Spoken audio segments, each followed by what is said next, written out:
Gangland figure Tony Mockbell will not spend any more time in jail for a major drug trafficking conviction after having his sentence slashed on appeal. Have you ever imagined that an office meant to represent public trust and accountability could be transformed into a hidden vault of crime, storing 8 kilograms of pure cocaine alongside firearms and $38,500 in cash? This was not a scene from an action thriller, but a real and deeply unsettling chapter in Massachusetts history. In a single night stretching from Springfield to Worcester, authorities handcuffed 47 traders wearing official badges seized nearly 1.2 tons of prohibited substances and exposed a shadow economy valued at more than $220 million annually. The very institutions designed to protect the public had been compromised from within, raising an urgent question about integrity and responsibility. This was not a foreign threat or an external invasion, but a betrayal carried out behind government doors. A narrative unfolded as officials insisted there was no need to declare war, only a need to stop those bringing prohibited substances into the country. Yet as the investigation deepened, it became clear that the danger was not only at the borders but embedded in positions of power. Coverage continued as local state employees were arrested and fired, and court proceedings revealed disturbing details. At the center of the storm was a shocking allegation that 8 kilograms of cocaine had been found inside the governor's office, allegedly brought in by an appointee representing Western Massachusetts. This was not a gang warehouse or an abandoned property, but a center of public trust converted into a supply line for criminal activity. It was corruption wrapped in authority, betrayal disguised as duty. Even a child could grasp the gravity of what this meant. And when senior law enforcement figures appeared unable or unwilling to fully acknowledge it, the implications became even darker. In the early hours at 5:12 in the morning, Springfield lay silent as federal agents moved in. The hallways of the Springfield State Office building were quiet when the DEA, supported by the FBI's tactical unit, advanced with precision. No warnings were shouted, no chaos erupted, only measured footsteps echoing with the weight of what they expected to find. A steel door was breached with a thunderous crash reverberating through offices lined with work files and framed photographs, once symbols of service, now stained by suspicion. On a conference table sat a sealed shipping box when agents opened it. The truth cut deep, revealing 8 kilograms of pure cocaine, a 9mm handgun, and an envelope containing $38,500. Standing beside that table as handcuffs closed was Lamar Cook, the deputy director of the governor's office for Western Massachusetts, a moment that crystallized the scale of the corruption and left the public demanding how deep it truly went.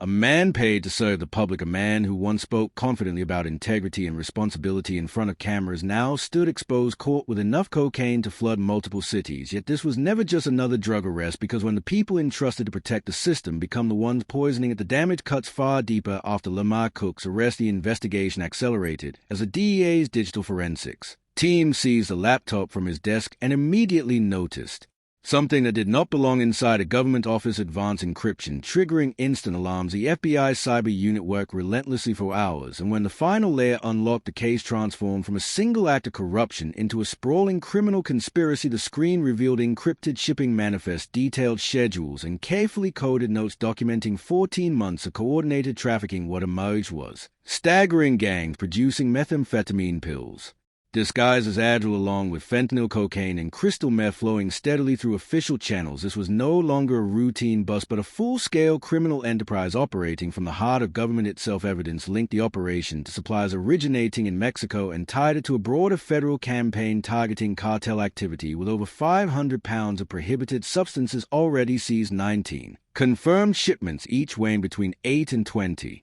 kilograms, are being quietly moved using the state postal system, with drop points at warehouses, ports, and government-owned facilities. As agents followed the digital trail, more names surfaced, and none of them were street-level dealers hiding in back alleys. These were patrol officers, deputies, court clerks, and senior officials, people who had sworn oaths to uphold the law, now actively dismantling it from within. Each individual played a precise role, forming an underground chain that pushed drugs into Massachusetts neighborhood schools and homes while hiding behind badges and authority. The logistics were chilling: shipments scheduled during normal government hours, blending seamlessly into daily state operations, packages routed to official mail rooms, evidence stored in city facilities owned by the state. The deeper investigators dug, the clearer it became this corruption was systemic. The FBI operation ultimately ended with dozens of arrests, including patrol officers, deputy sheriffs, and Even two police chiefs, the drugs had not originated in Massachusetts, but were traced to a violent semi-militarized crime syndicate operating across the northeast corridor known as Leva Sangre, stretching from New York to Maine. What shocked investigators most was not just the scale of the trafficking, but how deeply it had embedded itself into institutions meant to safeguard the public. This was not an external enemy infiltrating the system. It was a system turning on itself, leaving communities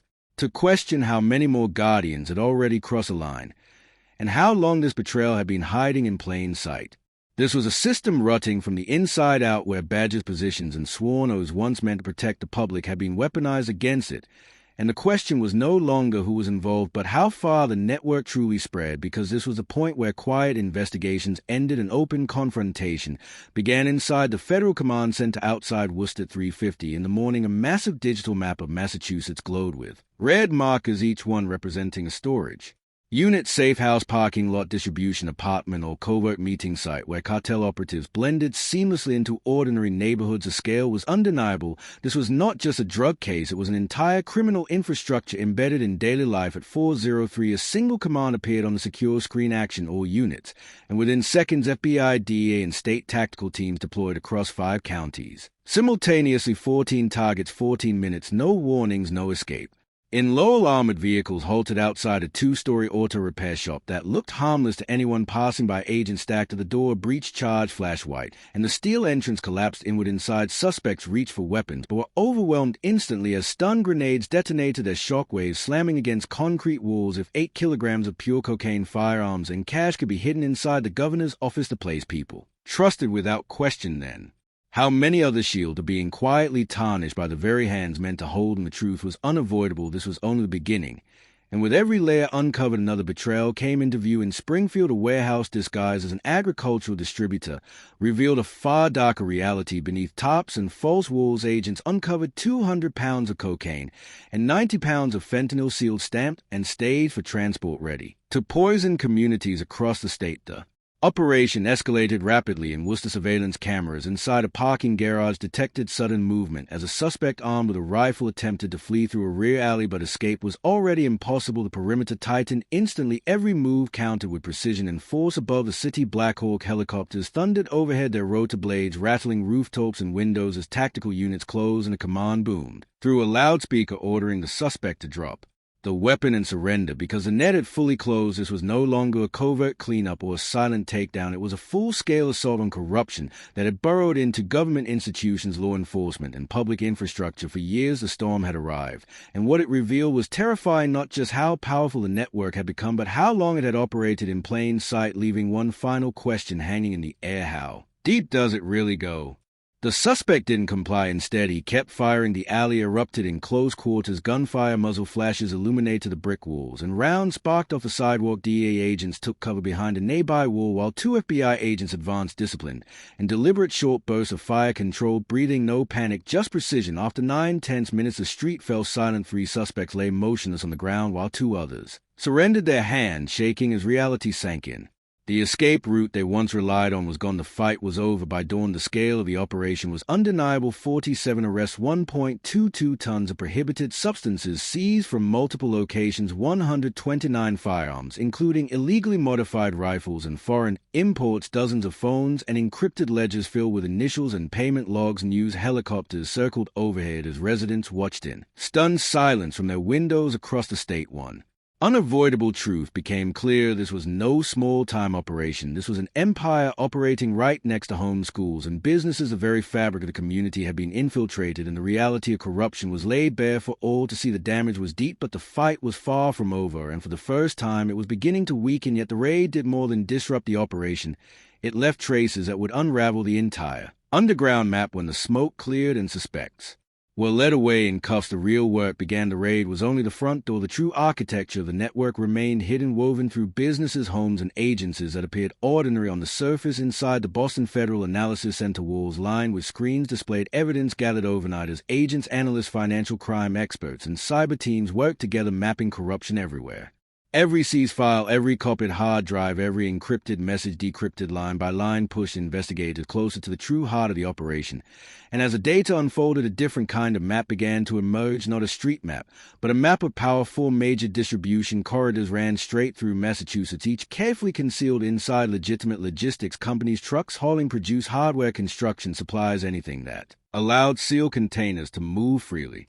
Without suspicion, these corridors function like arteries, blending prohibited substances into the bloodstream of everyday commerce while appearing completely normal to anyone watching. The true scale of the network was now undeniable, and the effort to dismantle it had only just begun. Lamar Cook was never the beginning. He was the endpoint of a pipeline stretching from the Mexican border through Ohio into New York and finally embedding itself in the Boston suburbs. The next layer uncovered was the storage network. What appeared to be an ordinary community food pantry was in reality a cold storage front behind stacks of frozen vegetables. Agents discovered brick-shaped packages neatly organized and stamped with coded symbols identifying purity levels and destination routes, precision masquerading as charity. From there, the trail led into the financial circuit. Analysts uncovered 2 private invitation-only casinos, no neon signs, no public gambling floors, just quiet back rooms where chips quietly became cash, and cash became electronic transfers routed through shell companies registered in Delaware and Puerto Rico. The machine ran silently, flawlessly, no alarms, no audits. Money moved as if it belonged there, merging seamlessly into the financial system without triggering a single red flag. Each layer exposed a new level of sophistication and network engineered not just to traffic prohibited substances but to survive indefinitely. The most disturbing discovery came next. A nonprofit organization publicly praised for youth outreach and community support had processed more than $11.3 million in donations. On paper, the donors looked generous, civic-minded, supportive. In reality, the names were fabricated pseudonyms masking the true source of the funds. Proceeds from cocaine, fentanyl, and meth sales. The so-called charity funneled money directly to local officials through speaking fees, campaign contributions, and security consulting contracts. Purchasing silence, influence, and protection under the appearance of legitimacy. The corruption was not accidental, it was structural. Every safeguard had been studied, exploited, and neutralized. The system had been bent at every level and redesigned to appear helpful to the community, to the state, to everyone except the families burying loved ones from overdoses. This is where the damage becomes personal. The network did not hide in dark corners, it wore familiar faces. It looked like a mechanic next door, donor at a town fundraiser, respected nonprofit director, an elected representative, shaking hands in daylight. That was the most dangerous part. This wasn't crime lurking in the shadows. It was crime woven into everyday life, hiding behind trust, routine, and institutions people never thought to question.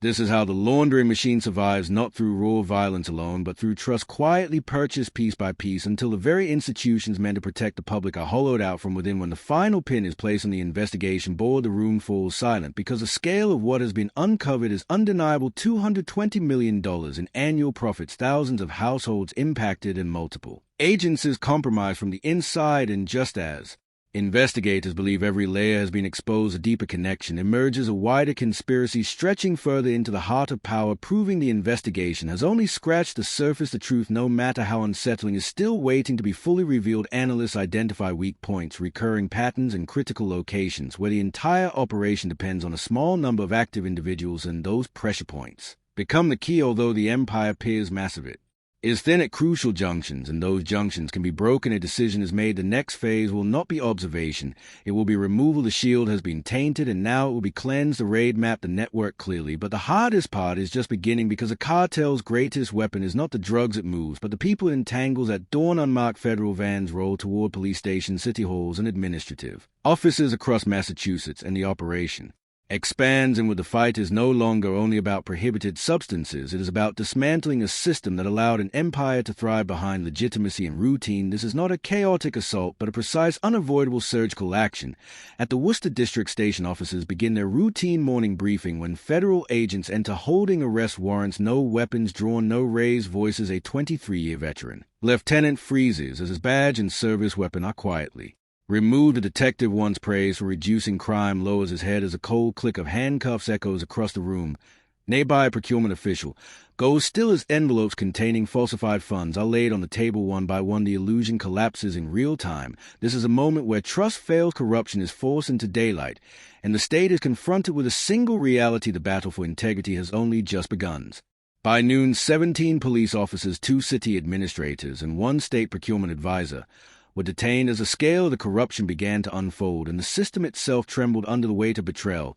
Those who once wielded the power to protect were now being held accountable. No shouting, no excuses, just a heavy silence that seemed to bend the room. Some officers avoided eye contact, some stared at the floor, and others wore the quiet pain of realizing they had suspected wrongdoing but never imagined the betrayal ran this deep. Outside, an elderly man stood on the sidewalk clutching a folded American flag, the same flag he had given to the station years earlier after his son's funeral. He watched in silence as officers were let out in cuffs. No yelling, no anger, just a hollow look of someone recognizing that the uniform he had trusted had become a symbol of treachery. Nearby residents gathered in small clusters, some furious, some heartbroken, but many simply motionless, trying to process the crushing truth. It wasn't strangers poisoning the neighborhoods. It was those sworn to safeguard them. The weight of this betrayal hung in the air, leaving the community to confront the painful reality that the very people meant to protect them had been complicit in its destruction. In Boston, the governor addressed the state, his voice steady and measured, bearing the weight of a cracked foundation.